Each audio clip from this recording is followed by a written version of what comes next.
Boa noite a todos. Boa noite. Hoje, 4 de fevereiro de 2019, nós estamos reunidos para estudarmos a obra A Caminho da Luz. E hoje nós vamos iniciar o capítulo 12, A Vinda de Jesus. Nosso Emmanuel retratando a manjedoura. Vamos fazer a nossa prece de abertura? Envolver a nossa irmã Carla para fazer a nossa prece? Como diz a letra da canção, sei que Deus está onde eu estiver.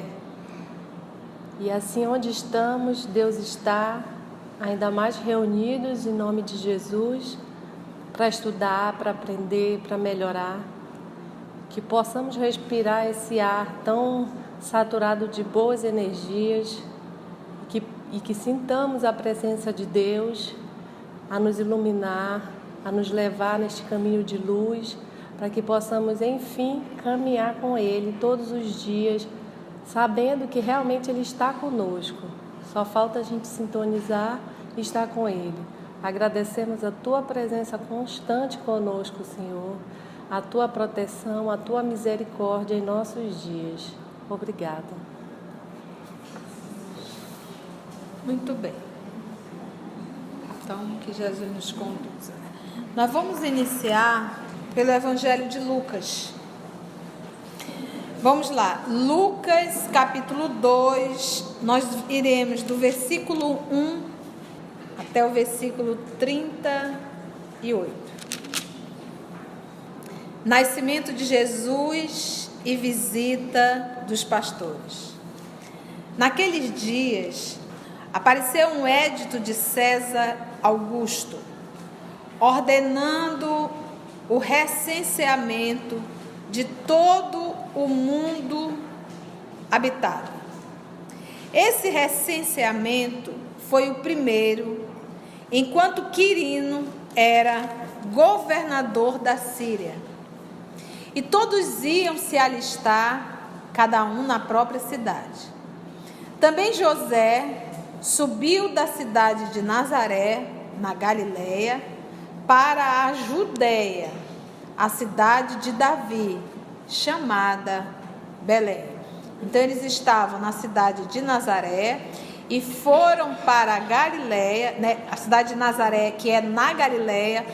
Galileia é como se fosse o estado. Nazaré é uma cidade, só que eles chamavam de aldeias, né? Então ele estava na cidade de Nazaré, na Galileia, para a Judeia. A Judeia é a cidade de Davi chamada Belém, tá? Judeia, Belém, né? Dentro da Judeia. Todos os que nasciam na Judeia, era da tribo de Judá e era denominado judeu. Por isso que Jesus, um dos títulos era que ele seria judeu. Porque ele nasceu aonde? Em Belém de Judá. Por ser da casa e da família de Davi, para se inscrever com Maria, desposada com ele, José, que estava grávida. Enquanto lá estavam, completaram-se os dias para o parto, e ela deu à luz seu filho primogênito. Envolveu-o com faixas e reclinou numa manjedoura, porque não havia um lugar para eles na sala. Na mesma região havia uns pastores que estavam nos campos e que durante a vigília da noite montavam guarda a seu rebanho. O anjo do Senhor apareceu-lhes e a glória do Senhor envolveu-os de luz e ficaram tomados de grande temor. O anjo, porém, disse-lhes: não temais. Eis que vos anuncio uma grande alegria, que será para todo o povo. Nasceu-vos hoje um Salvador. Nasceu-vos, né? Nasceu para vocês um Salvador, que é o Cristo Senhor, na cidade de Davi. Isto vos servirá de sinal. Encontrareis um recém-nascido envolto em faixas, deitado numa manjedoura. E de repente juntou-se ao anjo uma multidão do exército celeste a louvar a Deus, dizendo: glória a Deus no mais alto dos céus, e paz na terra aos homens que Ele ama. Quando os anjos deixaram em direção ao céu, os pastores disseram entre si: vamos já a Belém e vejamos o que aconteceu e que o Senhor nos deu a conhecer. Foram então às pressas e encontraram Maria, José e o recém-nascido deitado na manjedoura. Vendo-o, contaram o que lhes fora dito a respeito do menino. E todos os que os ouviam ficavam maravilhados com as palavras dos pastores. Maria, contudo, conservava cuidadosamente todos esses acontecimentos e os meditava em seu coração. E os pastores voltaram, glorificando e louvando a Deus por tudo que tinham visto e ouvido, conforme lhes fora dito. Quando se completaram os 8 dias para a circuncisão do menino, porque todos os judeus tinham que ir à sinagoga para fazer a circuncisão. A circuncisão, corte da circuncisão, era a aliança do homem com Deus. Então, se não houvesse a circuncisão, esse homem não tinha feito aliança com Deus. Então, isso era realmente tal qual nós tivemos o batismo. Se você não levasse o filho para batizar, era chamado de o quê? Pagão. Então, até hoje a gente vê espírita ainda preso nisso, tem que levar o menino para batizar, Então, na época do Nosso Senhor Jesus, os hebreus era justamente fazer a circuncisão, que era a aliança do homem com Deus. Por isso a briga de Tiago com Paulo, porque Tiago queria obrigar a todos os não-judeus, que eram os gentios, a fazerem a circuncisão. E Paulo disse: não é preciso, Mas quando se completaram os 8 dias para a circuncisão do menino, foi-lhe dado o nome de Jesus, conforme o chamou o anjo, antes de ser concebido. Jesus é Yeshua, que quer dizer salvação. A apresentação de Jesus no templo. Quando se completaram os dias para a purificação deles, segundo a lei de Moisés, levaram-no a Jerusalém a fim de apresentá-lo ao Senhor, conforme está escrito na lei do Senhor. Abre aspas. Todo macho que abre o útero será consagrado ao Senhor.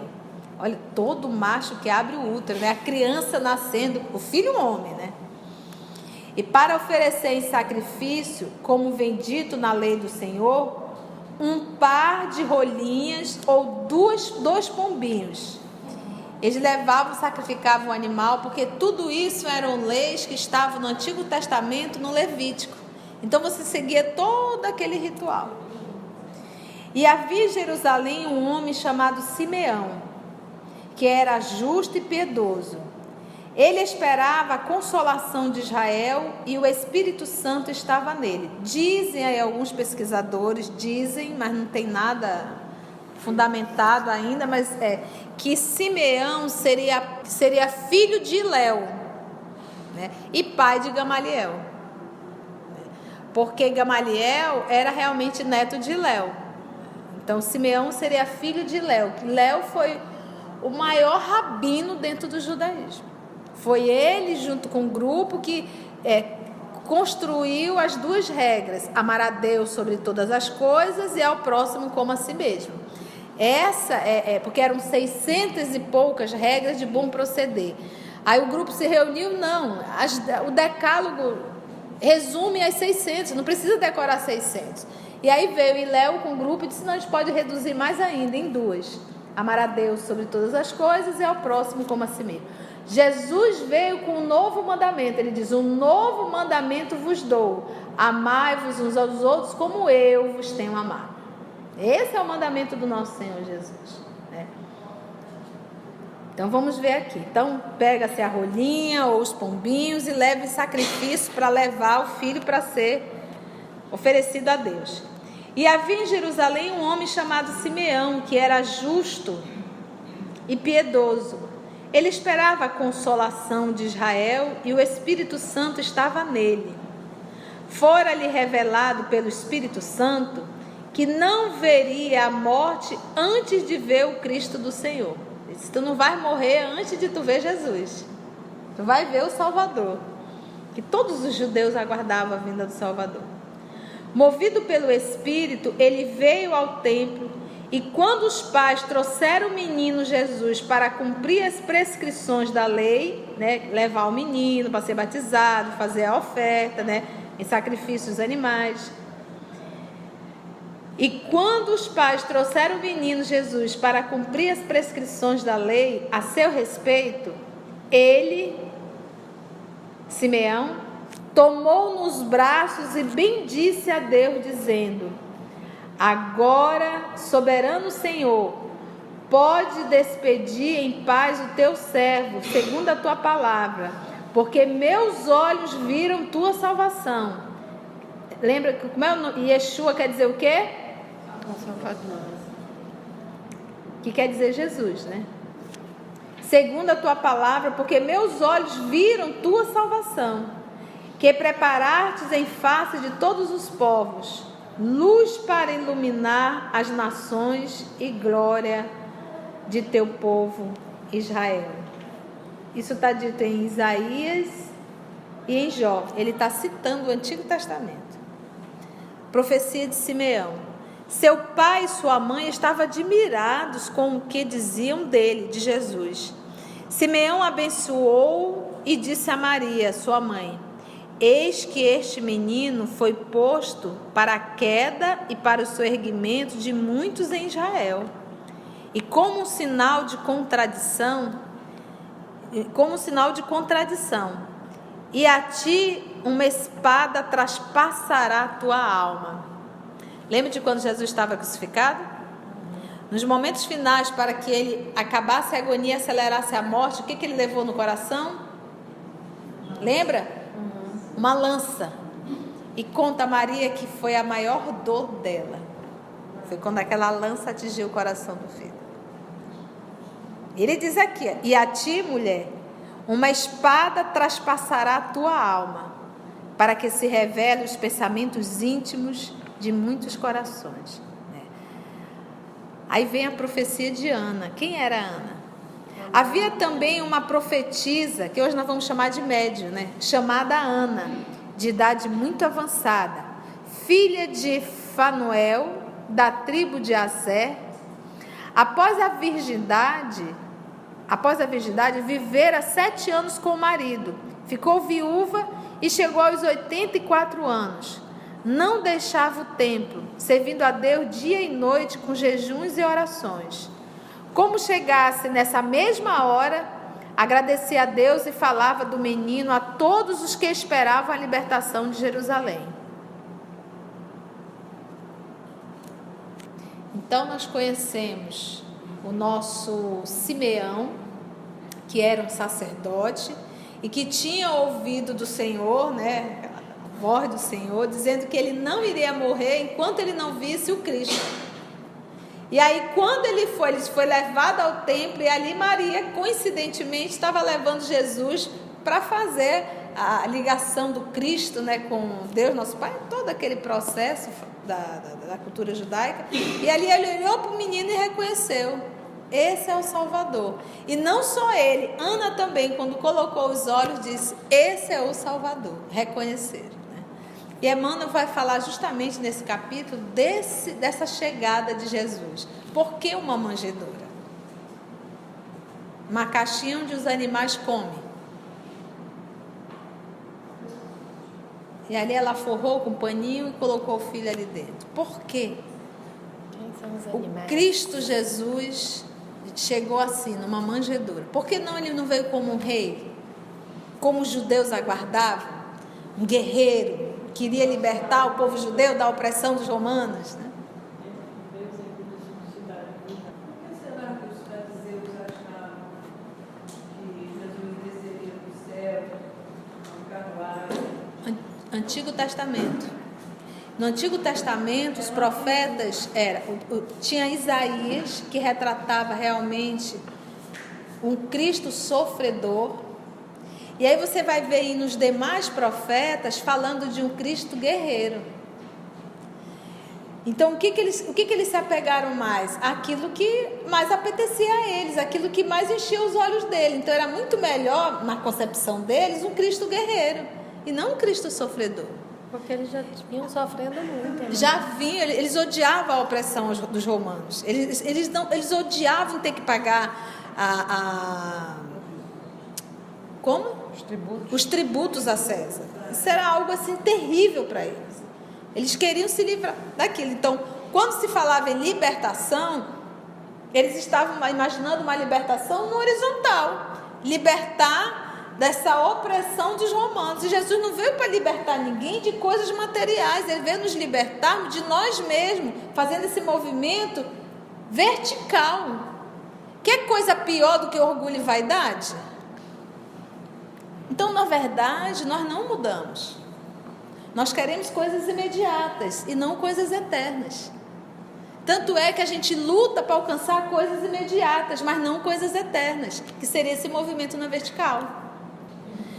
Então, aqui o que acontecia naquela época? No Antigo Testamento era revelado a vinda. Isaías retratava o Messias sofredor. A entrada dele em Jerusalém, em cima do burrinho, aquilo estava escrito no Antigo Testamento, que ele iria entrar, o Senhor iria entrar na cidade santa, sentado sobre um burrinho, e ele fez todo o ritual. Só que é aquilo que a gente costuma dizer, pegar um burrinho, e ele detalha, quando ele entra com os discípulos, ele diz: fulano, vá até a casa de Beltrano, lá ele tem um burrinho, diga para ele que você vem trazer a mim, depois nós vamos devolver, né?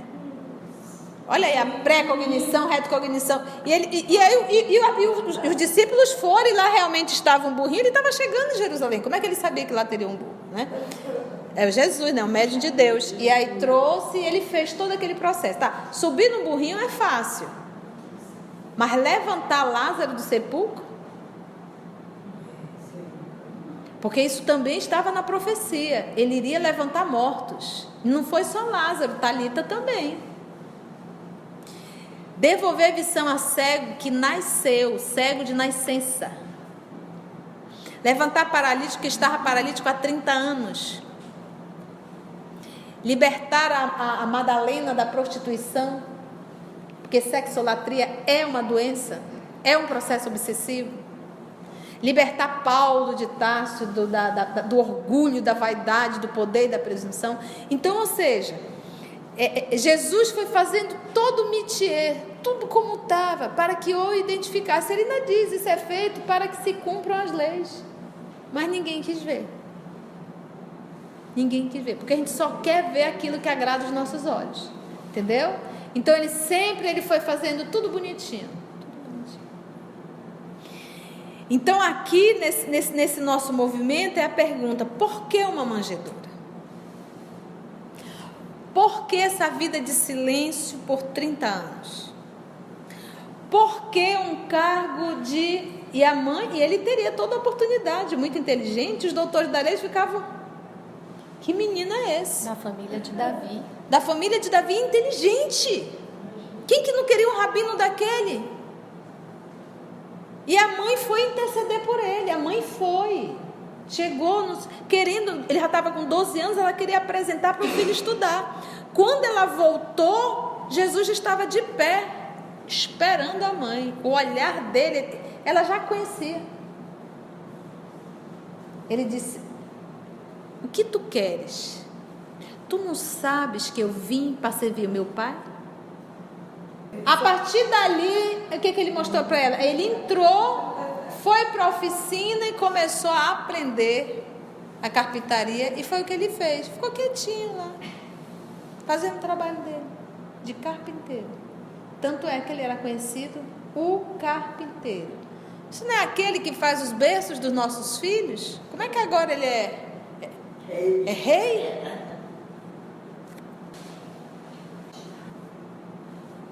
Então vamos ver agora Emmanuel comentando essa passagem aqui. Então, por que uma manjedoura? A manjedoura, assinalar é marcar, tá, gente?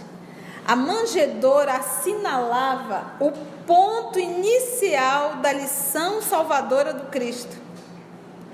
O ponto inicial da lição salvadora do Cristo. Voltando ao livro, né, a revista, não existe espaço vazio, né? Até a manjedoura já Até a manjedoura tinha uma grande lição. E ele já diz, como diz assim, ele já chega dando lição. Então não era uma invenção. Tem uma lição por detrás disso. Então, a manjedoura assinalava o ponto inicial da lição salvadora do Cristo. Como a dizer que, essa frase é linda, a humildade representa a chave de todas as virtudes.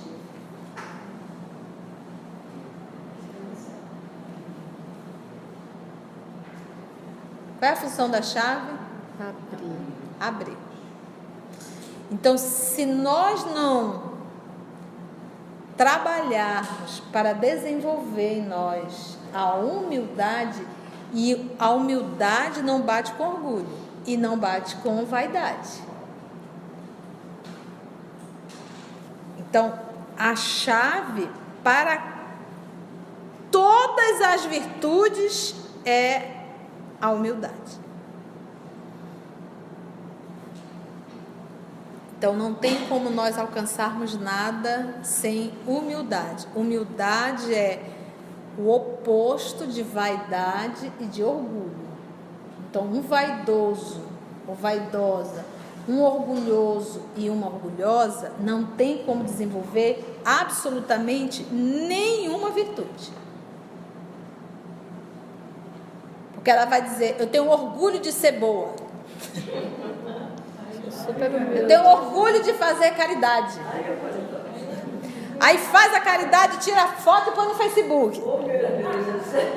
Dando ali o pão. Vaidade. Entendeu? Achei lindo isso aqui. Passei 1 hora olhando para isso. Eu digo, valha-me Deus. Então quer dizer que o início de tudo é a manjedoura. Quer dizer que o início de tudo é humildade. Humildade é, se te pedirem para andar 1000, anda 2000 léguas. Se te pedirem uma veste, oferece também a túnica. Se as pessoas falarem mal de ti, não tem problema nenhum. E se a pessoa disserem na tua lata que tu errou, tu vai dizer, beleza, eu errei, vou tentar melhorar. Sem se machucar. Sem milímetros. 100 milímetros.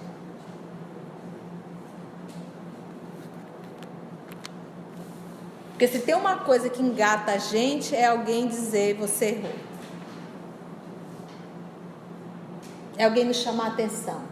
A gente não admite. Jesus cuspiram e esbofetearam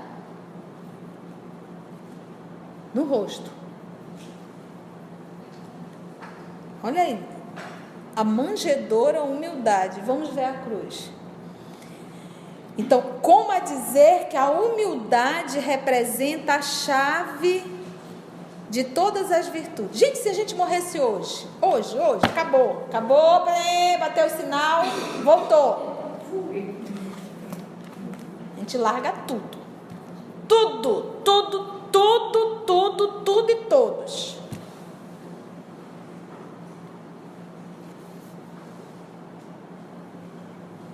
Como é que a gente ia ficar? Você já parou para pensar nisso? Você ia ter coragem, nós íamos ter coragem de mostrar a nossa cara no mundo espiritual? Nós íamos ter vergonha de nós mesmos? Porque é a hora nua e crua. É a hora que você está frente a frente com você. E não tem como a gente mentir.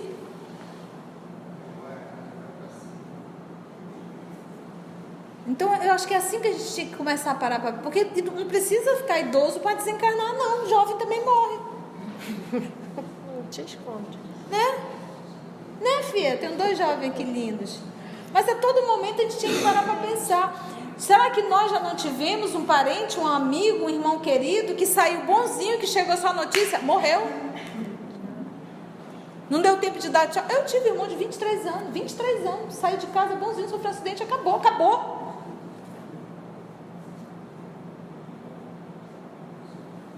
Aí que cara eu vou me apresentar no mundo espiritual?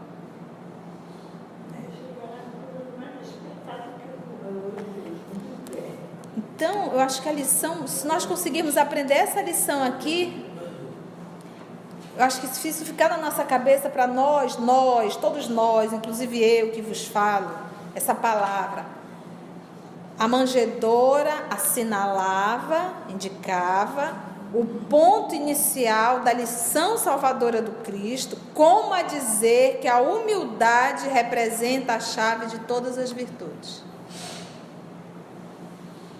Começava a era definitiva, olha aqui, ó, da maioridade espiritual da humanidade terrestre. Então, se o nosso Senhor Jesus veio trazer essa lição de maioridade espiritual, é porque nós já tínhamos condições de entender. Nós temos condições de entender. O que nos falta é a humildade para entender que ele está certo e a gente está errado. É a humildade para entender que a escolha dele é melhor do que a nossa. É isso que nos falta. É a humildade de abrir mão do nosso personalismo para deixá-lo ele brilhar em nós. Então não é que a gente não tenha condições de entender Jesus.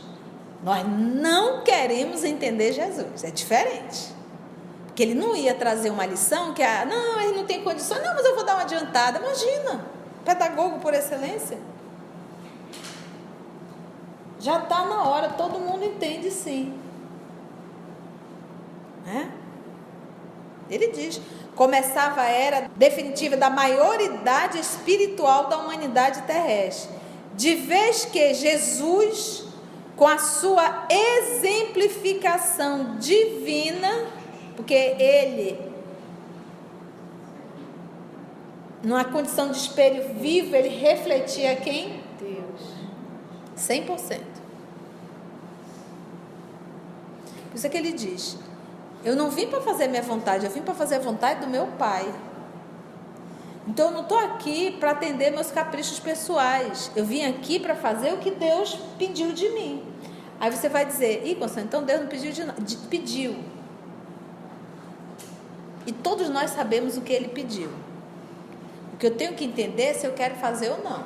Mas que nós sabemos o que cada um de nós devemos fazer, a gente sabe. Isso é um fato. Basta perguntar aqui que a gente sabe o que tem que fazer. Não fazemos por rebeldia. Depois a gente fica com cara de taxa no mundo espiritual. Desculpa.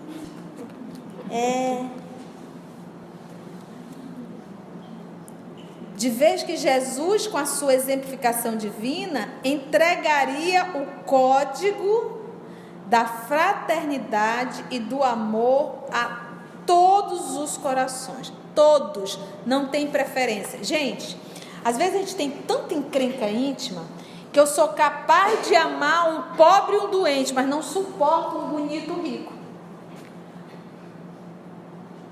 Sabe por quê? Inferioridade, preconceito. E eu acho que é lindo adorar só o pobre e me desfazer da pessoa rica, da pessoa bonita. Jesus não se submeteu a ir jantar na casa do fariseu e ele foi condenado. Ele não conversou com Madalena, que era rica, bonita e prostituta? Então esse amar a todos é a todos. Às vezes você gosta do feio, mas é porque é uma forma, é um complexo de inferioridade. O feio te faz te sentir grande.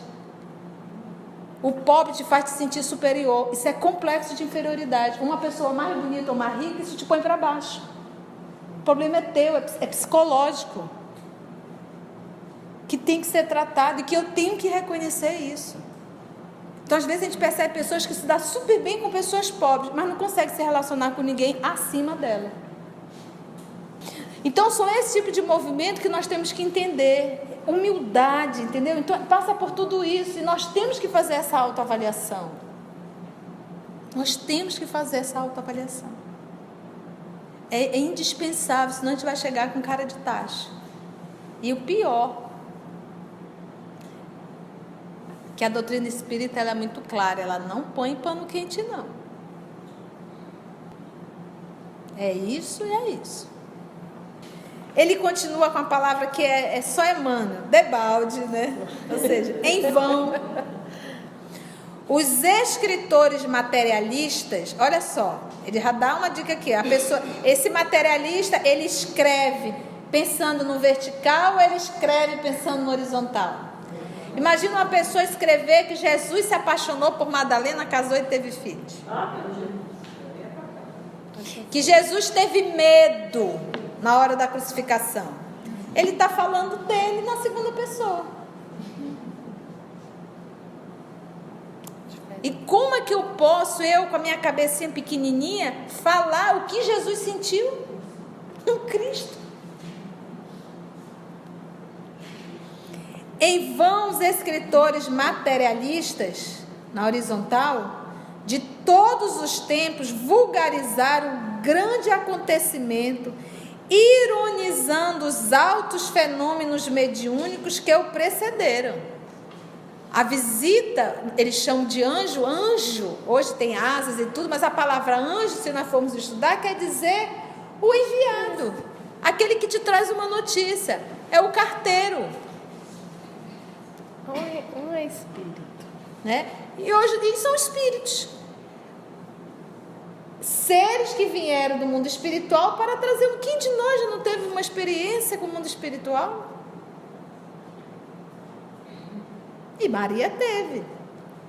O grande acontecimento, ironizando os altos fenômenos mediúnicos que o precederam. As figuras de Simeão. Quem é Simeão? Quem foi Simeão? Esse que esperou ver o mestre para morrer. Nós lemos isso no Novo Testamento. Foi aquele que era um grande líder religioso judaico, né? E ele foi dito a ele que ele só iria morrer depois que visse o Cristo, né? Cristo de Deus. E quando ele foi ali, que Maria estava lá, ele já reconheceu e foi falado a ele: é esse o Cristo de Deus. Lembra? Esse é o Simeão. As figuras de Simeão, Ana. Quem era Ana? A profetisa. Profetiza, lembra?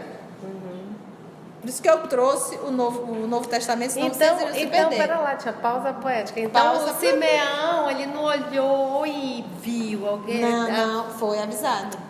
Por que não colocam lá? Não, mas eu acho que até foi dito. Foi dito. Foi? E havia em Jerusalém um homem chamado Simeão, que era justo e piedoso. Ele esperava a consolação de Israel e o Espírito Santo estava nele. O Espírito Santo. Espírito Santo, Fora-lhe revelado, olha aqui, pelo Espírito Santo, que não veria a morte antes de ver o Cristo do Senhor. Movido pelo Espírito, ele veio ao templo e quando os pais trouxeram o menino Jesus para cumprir as prescrições da lei a seu respeito, ele o tomou nos braços e bendisse a Deus, dizendo. Aí quando ele canta. Então olha só. Também ironizaram João Batista, que era o precursor. Isabel, a prima. José, o próprio José, que era o pai. Bem como a personalidade sublimada de Maria. Isabel era a mãe de João Batista. E é sublimada, olha como ele fala, como a personalidade sublimada de Maria. Tem sido muitas vezes objeto de observações injustas e maliciosas. Por causa que o José sonhou com o anjo que veio dizer que ela estava grávida do Espírito Santo. E aí, olha, que anjo que nada. Mas a realidade é que somente com o concurso daqueles mensageiros da Boa Nova, portadores da contribuição de fervor, crença e vida, poderia Jesus lançar na terra os fundamentos da verdade inabalável. Ou seja, era necessário Simeão, Ana, José, Maria, João Batista, a própria mãe de João Batista, Isabel, e a nossa Maria da cidade de Nazaré. Eu acredito assim que a lição firme realmente, eu acho que nesse primeiro, por isso o título de Emmanuel, a manjedoura. É recordarmos sempre disso. A manjedoura assinalava o ponto inicial da lição salvadora do Cristo, como a dizer que a humildade representa a chave de todas as virtudes.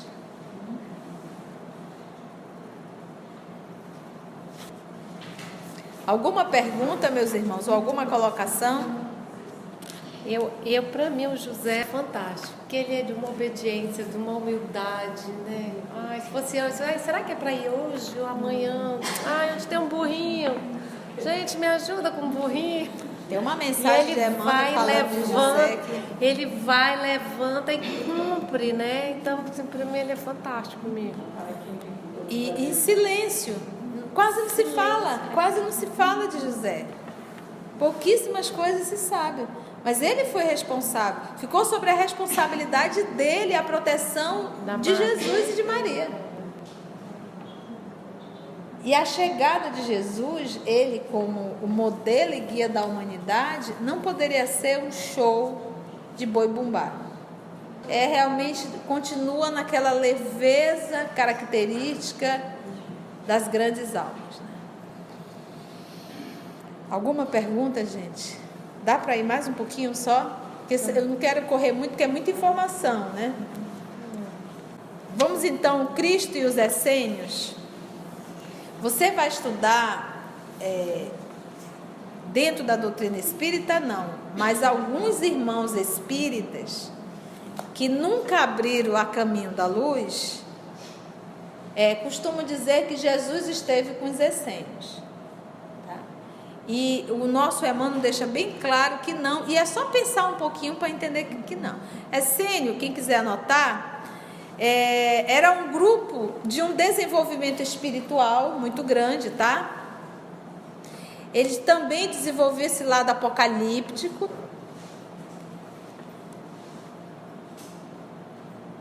Um movimento messiânico dentro do movimento judaico, tá bom? Então, era um desenvolvimento espiritual, apocalíptico, messiânico, do movimento judaico antigo, tá? Os essênios, conta essa história, mais ou menos no 2º século antes de Cristo, e eles foram dizimados em 68 depois de Cristo, tá? Então, as pessoas, alguns informam que Jesus aprendeu espiritualidade com os essênios. Consegue conceber uma coisa dessa? Jesus precisava de algum professor? Se ele na infância ele já dava aula para os doutores da lei? Então vamos lá. O Cristo e os essênios. Muitos séculos depois da sua exemplificação incompreendida, há quem o veja entre os essênios, aprendendo as suas doutrinas antes do seu messianismo de amor e de redenção. As próprias esferas mais próximas da Terra, que pela força das circunstâncias se acercam mais das controvérsias dos homens que do sincero aprendizado dos espíritos estudiosos e desprendidos do orbe, refletem as opiniões contraditórias da humanidade a respeito do Salvador de todas as criaturas. O mestre, porém, não obstante a elevada cultura das escolas essênias, não necessitou da sua contribuição. Então, mas os essênios realmente tinham uma elevada cultura espiritual, mas Jesus não precisou deles. Gente, Jesus é o Cristo. Presta atenção, quando eu reencarnar de novo, eu vou esquecer tudo. Vou começar do zero, vou ter facilidade, se eu me encontrar com o Espiritismo, vou ter uma facilidade para entender, porque eu já tenho isso dentro de mim, mas vou começar do zero. Um Cristo, quando encarna, ele não esquece de nada, sabe por quê? Porque ele não tem do que se vergonhar, ele não tem do que se arrepender, o passado dele não tem a mínima ação sobre ele. Vocês entenderam por que a gente esquece ele, não? Então é um Cristo. Então quando a gente vai reencarnar, a gente entra num estado de sono profundo. É uma morte. Aquele período da vida intrauterina, ali o espírito está no estado vegetativo. Apagou. Quando ele nasce, é extinto. O espírito ainda está ali adormecido, por isso que o menino dorme tanto. Até alcançar, um Cristo não passa por isso. Porque a matéria não exerce sobre ele nenhuma influência. Nenhuma.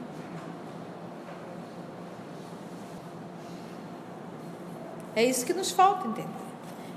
Desde os seus primeiros dias na terra, mostrou-se tal qual era. Está aqui a resposta. Mas conceição de Jesus, da infância, ele não ficou realmente criança? Está aqui, ó. Emmanuel respondeu.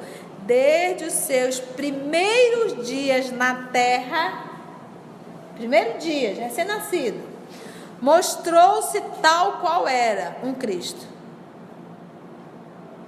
Com a superioridade que o planeta lhe conheceu desde os tempos longínquos do princípio.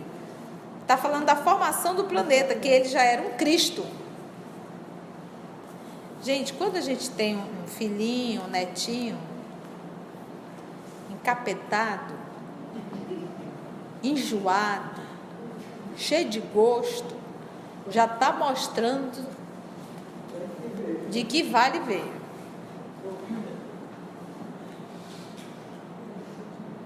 E que o papai está dizendo assim: estou confiando a ti esse capetinha. Educa. Senão tu vai te enrolar todo. Né? Quando o espírito superior reencarna, uma das primeiras características é docilidade. Docilidade. Alguma pergunta, meus irmãos? Vamos parar aí já. Foi bom, gente, o estudo?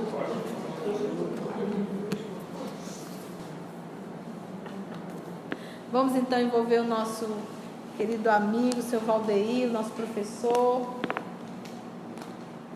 fazer a nossa prece de encerramento. Senhor Jesus, Mestre querido,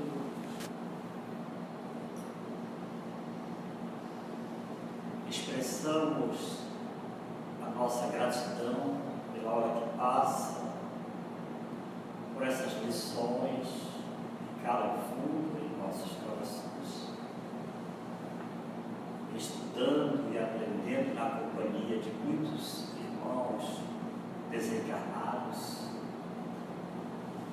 convivendo, nos ondeando com tantos corações que já demandaram a vida espiritual. Que nós possamos, Senhor, durante o nosso sono físico,